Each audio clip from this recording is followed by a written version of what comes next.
સારો એવો વરસાદ જોવા મળી રહ્યો છે। તો છોટાઉદેપુરમાં ધોધમાર વરસાદ વરસતા મુખ્ય માર્ગો પર પાણી ભરાઈ ગયા છે।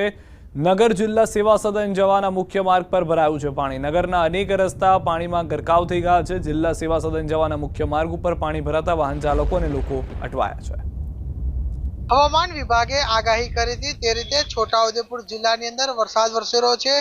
આપ જોઈ શકો છો કે છોટાઉદેપુર નગરની અંદર છેલ્લા 2 કલાકથી ધોધમાર અને અવિરત વરસાદ વરસી રહ્યો છે, જેના કારણે કેટલાક નીચાણવાળા વિસ્તારો છે કે જ્યાં પાણી ભરાયા છે। અને આ જે આપ જોઈ શકો છો આ જે રસ્તો જે છે જિલ્લા કલેક્ટરની ઓફિસે જવા માટેનો રસ્તો છે અને આ જે રસ્તા ઉપર પાણી ભરાયા છે। અનેક જેવા એક નદી નાળાઓ જે છે ત્યાં છલકાયા છે અને ખાસ કરીને જે નીચાણવાળા વિસ્તારો છે ત્યાં પાણી ભરાયા છે। જે રીતે આગાહી કરી હતી તે રીતે છોટાઉદેપુર જિલ્લાની અંદર વરસાદ વરસી રહ્યો છે, એટલે જનજીવન પર પણ સીધી અસર થઈ હોય તેવું પણ લાગી રહ્યું છે। હાલ જે રીતે વરસાદ વરસી રહ્યો છે અને જે નીચાણવાળા જે વિસ્તારમાં પાણી ભરાયા છે એટલે કहीं ખુશી કहीं ગમ જેવો માહોલ હાલ છોટાઉદેપુર નગરની અંદર જોવા મળી રહ્યો છે। સેજબ ખત્રી, ન્યૂઝ 18 ગુજરાતી, છોટાઉદેપુર।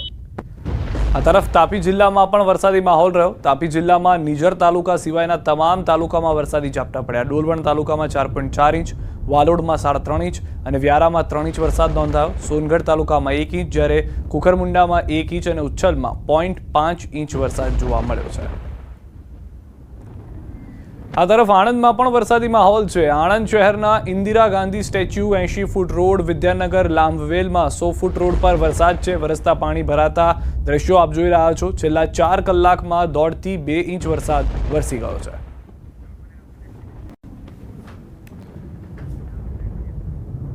અને સમાચાર પર નજર કરીએ। કડી વિધાનસભા બેઠકની મતગણતરી પૂર્ણ થઈ ગઈ છે, ત્યારે ભાજપના ઉમેદવાર રાજેન્દ્ર ચાવડાનો જંગી લીડથી વિજય થયો છે।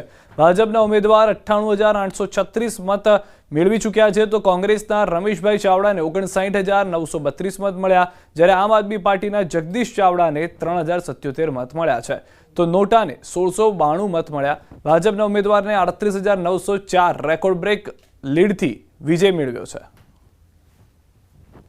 ભારતીય જનતા પાર્ટીના ઉમેદવાર રાજેન્દ્ર ચાવડાની જીત થઈ છે, તેમની સાથે વાત કરીશું।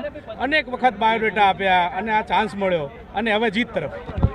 ભારતીય જનતા પક્ષે મારી જે કદર કરી અને મને જે ટિકિટ આપી તો 40 વર્ષે અને હું કડીના ઉમેદવાર તરીકે પસંદગી પામ્યો, ત્યારે સ્વર્ગસ્થ શ્રી કરશનભાઈ સાહેબે જે કોઈ કામો કર્યા છે અને જે કોઈ કામો એમના અધૂરા હશે એ કામો હું પૂરા કરવાનો પૂરેપૂરો પ્રયત્ન કરીશ।